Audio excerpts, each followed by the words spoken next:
Glenn Richards, and this is WUFT Amplified, showcasing some amazing local artists for your listening pleasure.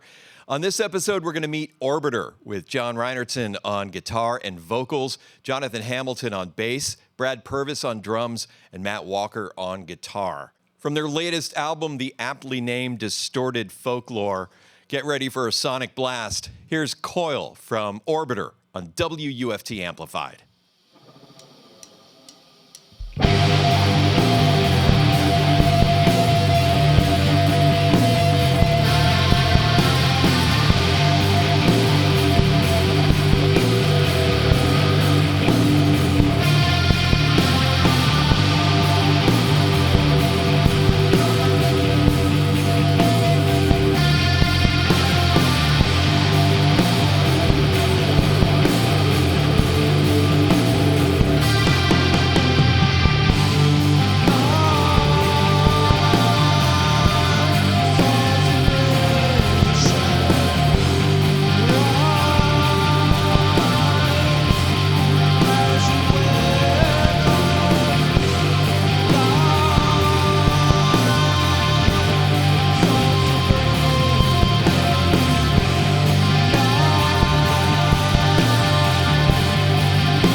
That's Coil from Orbiter on WUFT Amplified. So tell us about the origin of Orbiter. Well, Matt and I started probably in 2006? First time, probably 2006. It's been through many variations. We've had a lot of lineup changes. We started out with me on drums, singing, and Matt on guitar. And it was just a two-piece, and we were actually called the Yams. And then we started playing more. I was pretty busy. I played with Whiskey and Company a lot back then and toured a lot. And so I didn't have a lot of time. So it took a lot of years to finally come about as like a full-on band where we started getting serious and, you know, writing stuff. And we started out with Dave Droback on bass. And Grab-ass Charleston's. Yeah. We played our first show out in 2014, so 10 years ago, 11 years ago. It's insane. Yeah, and that's when the first release came out, too. Yeah, the first EP. Yeah, I'm trying to think of slow revolution, Yep. and then eventually we had Mitch on bass, and then Mitch Rudy, and then after he moved on, we had Jonathan. I went and asked him, and he's actually more of a guitar player than a bass player, but he gladly took up the role, and I think from there we had Mike Lipscomb on guitar, and I was still on drums.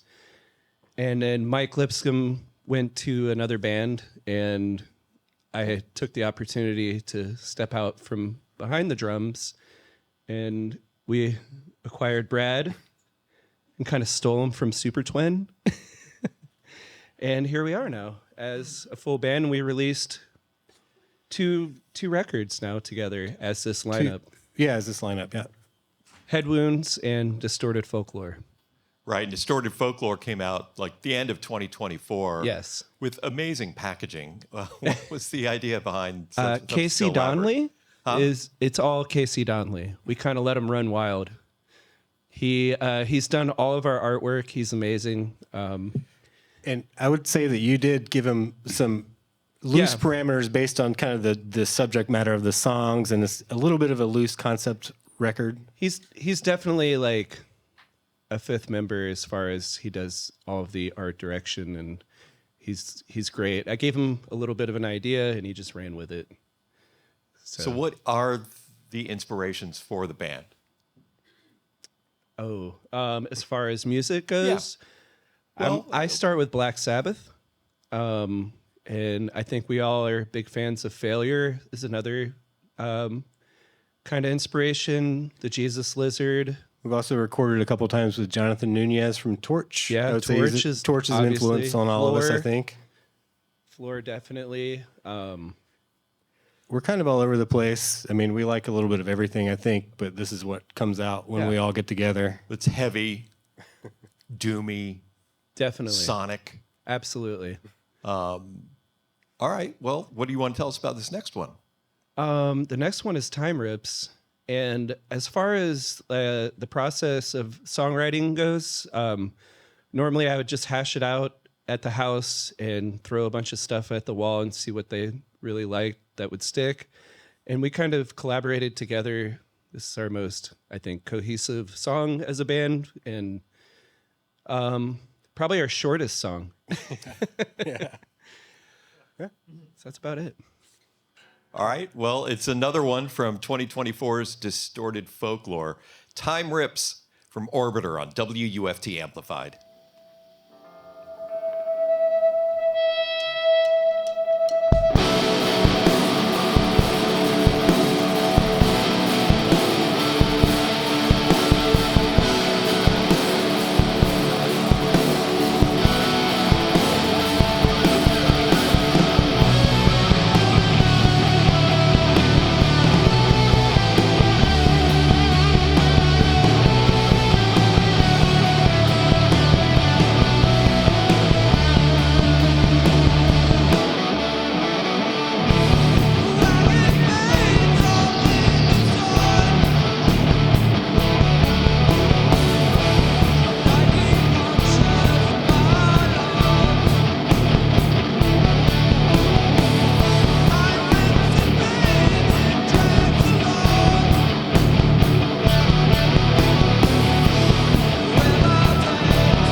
That's lightning miles from Orbiter on WUFT Amplified. Time rips ahead of that, both from 2024's Distorted Folklore album.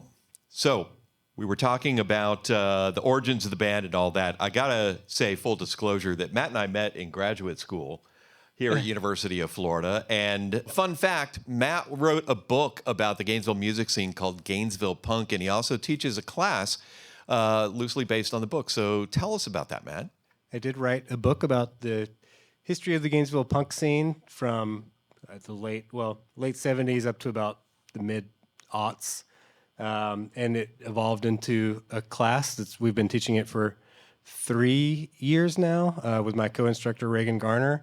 And we explore the book. The class is also a little bit different than the book in that we also connect it to how the punk scene has interplayed with the city of Gainesville, with the University of Florida, things like that. So we kind of put it all in there for the class. All right. So tell us the story about this next one, which is pronounced Svalbard. Svalbard, yeah.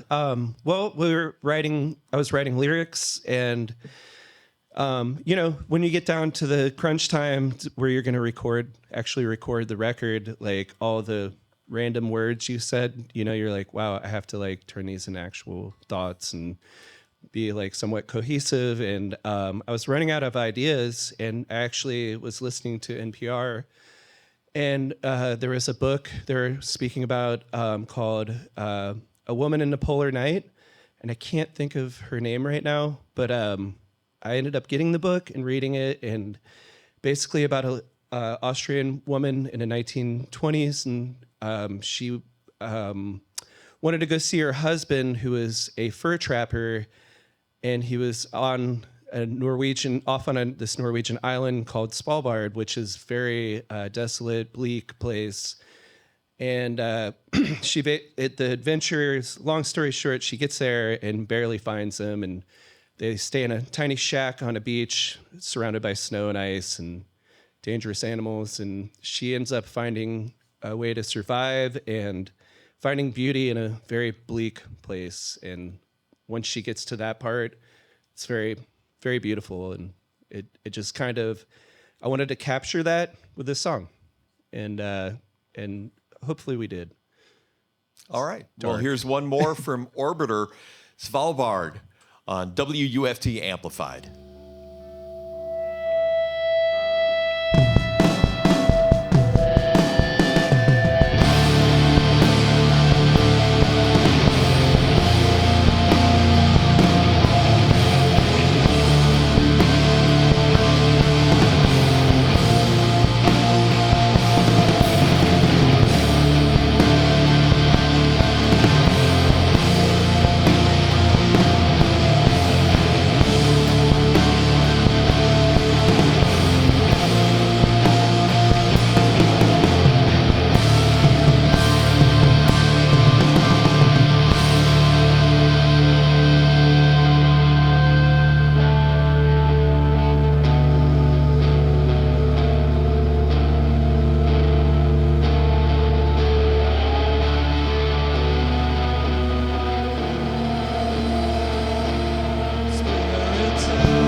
That's Svalbard from Orbiter on WUFT Amplified. Thanks for checking us out. You can find out more about WUFT Amplified, see past shows at wuft.org/amplified. I'm Glenn Richards. Thank you to Orbiter for being here, and thank you for checking us out. We'll see you next time.